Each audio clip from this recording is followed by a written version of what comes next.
Joining us now for the interview is Vermont Senator and Democratic candidate for President of the United States, Bernie Sanders. Senator, it's great to have you with us here tonight. Great to be with you, Rachel. We talked on this show right before you got in the race, and we talked right after you jumped in the race. I voted for Bernie Sanders twice and helped fight for him all the way through the Texas state conventions. And we had some gains in the end in terms of the platform. And so just letting you know that if you've supported Bernie, there's more to come. We did make a difference. You did make a difference. Here a little bit, great man. And I believe that had we chosen him the first and the second time, we would not have had this Trump phenomenon. Those people want change. They want real change. That's what Bernie stands for. And he's a centrist, by the way, in Europe. Not crazy left. All right? But he's for you. Of course, that reminds me of the old joke, I wouldn't belong to a club that had me as a member. You know, following Bernie means believing in yourself and believing in the American people. And without that belief, well, look what happened. How do you feel now compared to then? In a slight state of shock. I watch television and I hear about this guy, Bernie Sanders, and I say, that's an interesting guy. I'd love to meet him. That me? That's kind of what I feel. I thought that we had a message that would resonate with the American people, but the truth is it's resonating a lot faster than I thought it would.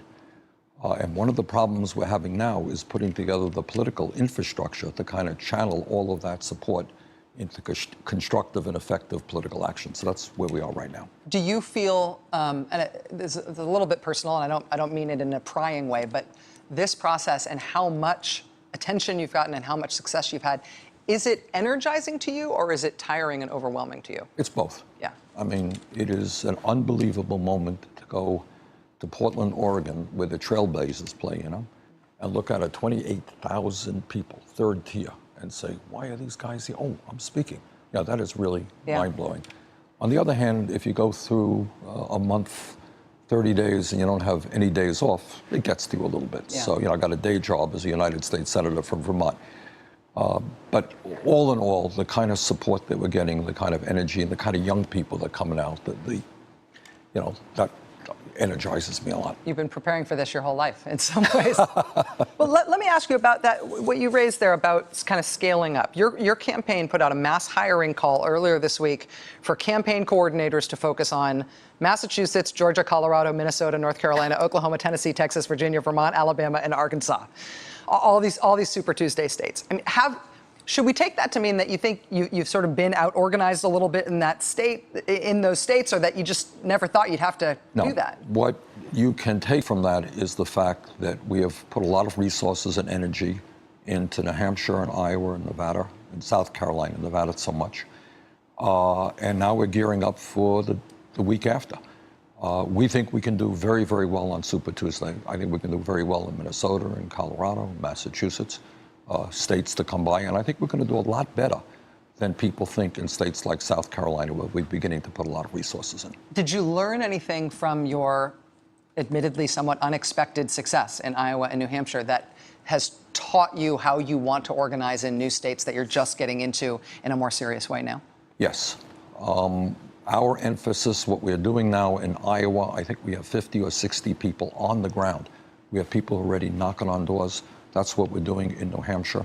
We are obviously going to be on television and the radio with ads, but most of our emphasis is going to be at a grassroots level, just door to door, talking to people, going to meetings. Getting supporters to meet each other in addition to getting people to see you. Absolutely, absolutely. I mean, one of the exciting aspects of what's happening right now is I think we have close to 200,000 volunteers. Wow. And this stuff is sprouting up all over the country. I read about it in the papers. We didn't organize it. A lot of this is spontaneous, and it's very Spontaneously, the American people are standing up. Applause to the American people. Heart of America, heart of Bernie. It's important that you believe in yourselves. It's important that we believe even when things are falling apart. The core of America, we need to keep moving in that. Made great successes in life, the life of our country. And together, we have the power to save this nation. Power to the people. Remember, from the inner mind communication perspective, it's all about empathy. That means all of us working together. Don't forget that you're not just in a world of wonder, part of it. In essence, you're wonderful. No matter what your history, think your future is, feel the power of it can save this nation.